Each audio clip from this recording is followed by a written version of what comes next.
నేను మరలా మంచి టాపిక్తో మీ ముందుకు వచ్చానండి. నేను చెప్పబోయే టాపిక్ ఒకప్పటి లెజెండరీ సింగర్ ఎస్ జానకి గారి గురించి. భారతీయ సినీ ప్రపంచంలో ఒక శకం ముగిసిందనే చెప్పవచ్చును. తరాల తరబడి పాడి కోట్లాది మందిని అలరించిన జానకి గారు 2026 జూలై 11వ తేదీన మైసూరు హాస్పిటల్లో ట్రీట్మెంట్ తీసుకుంటుండగానే గుండెపోటుతో మరణించారు. తన చిన్న వయసు నుండే పాటలు పాడుతున్న జానకి గారు అంచెలంచెలుగా ఎదిగి ఏవిఎం స్టూడియో ద్వారా కెరీర్ ని స్టార్ట్ చేసి ఇంచుమించు 6 దశాబ్దాల పాటు కోట్లాది మందిని తన గాన మాధుర్యంతో 17 భాషల్లో 50,000కు పైగా పాటలు పాడి ప్రేక్షకులను అలరించి ఎన్నో రికార్డులను సృష్టించారు. ఇన్ని వేల పాటలు పాడటానికి నేను ఎవరి దగ్గర ప్రాక్టీస్ చేయలేదు, ట్రైనింగ్ కూడా తీసుకోలేదు. బై బర్త్ భగవంతుడు నాకు ఇచ్చిన వరం.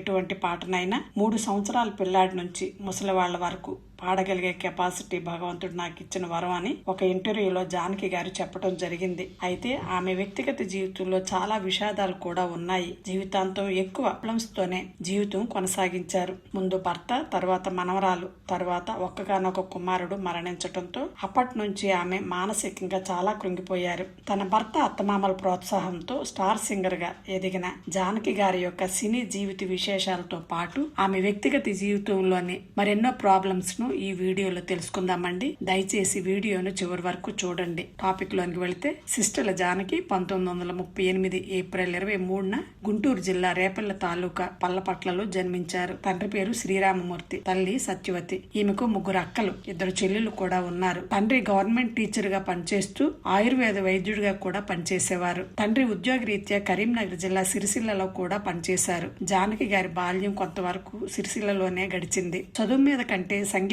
వైపే ఎక్కువ ఇంట్రెస్ట్ ఉండటం వలన ఆమె అంతగా చదువుకోలేదనే చెప్పాలి. చిన్నప్పుడు ఏదైనా నాటకాలకు గాని సినిమాలకు గాని తీసుకుని వెళ్తే అందులోని పాటలు పద్యాలను తప్పులు లేకుండా పాడుతూ ఉండటం చూసిన తండ్రి ఉద్యోగ రీత్యా మరల రాజమండ్రికి ట్రాన్స్ఫర్ అయి వచ్చినప్పుడు నాదస్వరం విద్వాంసుడైన పైడిస్వామి దగ్గర చేర్పించారు. ఆమెకు ఏమీ నేర్పకుండానే పాడే తీరును చూసి పైడిస్వామి ఆశ్చర్యపోయేవారట. ఇంతలో తల్లి మరణించటంతో అప్పటికే అక్కలకు పెళ్లిళ్ళు అవ్వటం వలన హైదరాబాద్ లో ఉంటున్న అక్కయ్య వాళ్ళ దగ్గరకు చేరుకోవలసి వచ్చింది. జానకి అక్క భర్త పేరు గరిమెల్ల నరసింహారావు గారు. ఈయన ఇంటికి ఫండ్ డాక్టర్ చంద్రశేఖర్ గారు వస్తూ ఉండేవారు. ఈయన స్టేజ్ ప్రోగ్రామ్స్ ఇస్తూ ఉండేవారు. ఈయనకు గరిమెల్ల నరసింహారావు గారు జానకి గారిని పరిచయం చేస్తూ, మా జానకి చాలా బాగా పాటలు పాడుతుంది, మీ ట్రూప్ లో జాయిన్ చేసుకోమని కోరగా ఆ ట్రూప్ లో జాయిన్ అయ్యి వారితో కలిసి నాటకాలు ప్రోగ్రామ్స్ కి వెళ్తూ ఉండేవారు. అలా నాటకాల మధ్యలో గ్యాప్ వచ్చినప్పుడు ఆడియన్స్ కి బోర్ కొట్టకూడదని జానకి గారి చేత పాటలు పాడించేవారు. ఇలా ఎక్కువ పరిచయం అవటం వలన ఫండ్ డాక్టర్ చంద్రశేఖర్ గారు జానకి గారిని అప్పుడప్పుడు ఇంటికి తీసుకువెళ్తూ ఉండేవారు. అక్కడే చంద్రశేఖర్ గారి అబ్బాయి రామ్ ప్రసాద్ గారు పరిచయం జరిగి ఇద్దరు ప్రేమలో పడ్డారట. అయితే ఇక్కడ ఒక చిన్న ఇన్సిడెంట్ జరిగింది. ఒక రోజు స్టేజ్ ప్రోగ్రామ్స్ ఇస్తుండగా చంద్రశేఖర్ గారి జేబులో నుంచి ఒక ఫోటో కిందకి పడిందట. ఆ ఫోటో తీసుకొని జానకి గారు చాలా భద్రంగా దాచుకున్నారట. అది ఎవరిదో కాదు, రామ్ ప్రసాద్ గారిది. ఇలా వారి పరిచయం కుదిరి 1956 సంవత్సరంలో వీరి వివాహం జరిగింది. వీరికి ఒక కుమారుడు, పేరు మురళీకృష్ణ. తన భర్త సపోర్ట్ తోనే సినిమాలో పాడటం మొదలు పెట్టారు. ఒక రోజు ఏవిఎం స్టూడియో వారు కొత్త సింగర్స్ కోసం ఆడిషన్స్ చేస్తున్నారని ఆహ్వానం పంపగా అందులో పాల్గొనగా జానకి గారి వాయిస్ ని విని ఏవిఎం స్టూడియోలో పర్మనెంట్ సింగర్ గా సెలెక్ట్ చేశారు. అయితే 1957 సంవత్సరంలో తమిళ సినిమాలో పాడటానికి అవకాశం రాగా ఏవిఎం స్టూడియో నుండి బయటకు వచ్చి సినిమా అవకాశాలను అందిపుచ్చుకున్నారు జానకి గారు. మొదటి సంవత్సరంలోనే 5-6 భాషల్లో పాడారు. తెలుగులో ఎమ్మెల్యే అనే తెలుగు సినిమాలో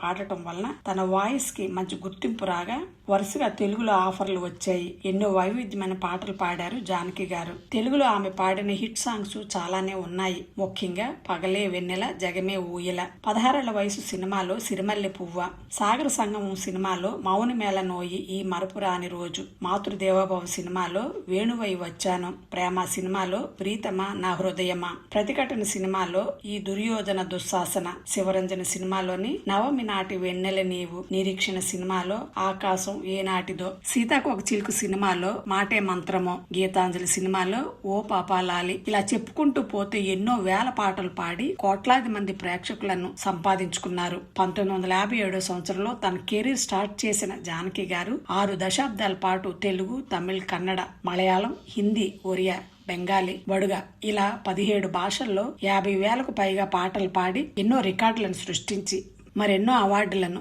సంపాదించుకున్నారు జానకి గారు. నేను గాయనిగా ఎదిగి ఇంతటి పేరు ప్రతిష్టలు తెచ్చుకోవటం వెనుక నా భర్త రాంప్రసాద్ గారి సపోర్ట్ చాలా ఉందన్నారు. అయితే ఇంత సపోర్ట్ చేసిన భర్త 1985 సంవత్సరంలో మరణించారు. ఆమె పెద్ద బొట్టుతో నిండుగా కనిపించిన జానకి గారు భర్త మరణించిన తరువాత పూర్తిగా మారిపోయారు. పాటలు పాడటం మానేసి దాదాపు 10 సంవత్సరాలు అవుతుంది. ఆమె గాత్రానికి రిటైర్మెంట్ తీసుకుంటున్నట్టు 2017 సంవత్సరంలో ప్రకటించారు. ఆమె పాటల ప్రపంచం నుండి దూరంగా తన కొడుకుతో కాలం గడుపుతూ ఉండేవారు. ఇలాంటి పరిస్థితుల్లో ముందుగా తన మనవరాలు చనిపోయింది. తర్వాత 2026 జనవరి 22వ తేదీన తన కుమారుడు 65 సంవత్సరాల వయసు కలిగిన మురళీకృష్ణ గుండెపోటుతో మరణించారు. కుమారుడు చనిపోయిన తరువాత ఆమె ఇంకా మానసికంగా చాలా కృంగిపోయారు. ఇలా కొంత అనారోగ్య సమస్యల వలన మైసూరులోని అపోలో హాస్పిటల్లో జాయిన్ చేయగా ట్రీట్మెంట్ ఇస్తుండగానే 2026 జూలై 11వ తేదీన గుండెపోటుతో మరణించారు జానకి గారు. జానకి గారికి 33 తమిళనాడు స్టేట్ అవార్డులు, 4 నేషనల్ అవార్డులు,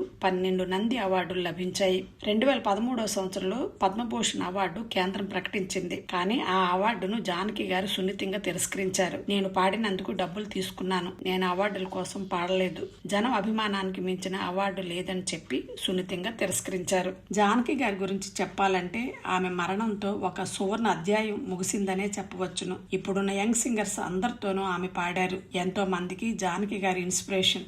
ఆమె పాడిన ప్రతి పాటలో ప్రేమ కనిపిస్తుంది, ప్రాణం ఉంటుంది అనిపిస్తుంది. ఆమె పాటల రూపంలో ప్రతి ఒక్కరికి జ్ఞాపకం ఉంటారు, ఎప్పటికీ గుర్తుండిపోతారండి. ఆమె ఆత్మకు శాంతి కలగాలని మనం అందరం కోరుకుందామండి. మీలో ఎంతమందికి జానకి గారంటే ఇష్టమో, ఆమె పాడిన పాటల్లో ఏ పాట ఇష్టమో కామెంట్ లో చెప్పండి. మీకు ఈ వీడియో నచ్చినట్లయితే నా ఛానల్ ని సబ్స్క్రైబ్ చేసుకొని లైక్ చేసి నాకు సపోర్ట్ చేయమని కోరుతున్నానండి. మళ్ళా మంచి టాపిక్ తో మీ ముందుకు వస్తాను. అంతవరకు సెలవు.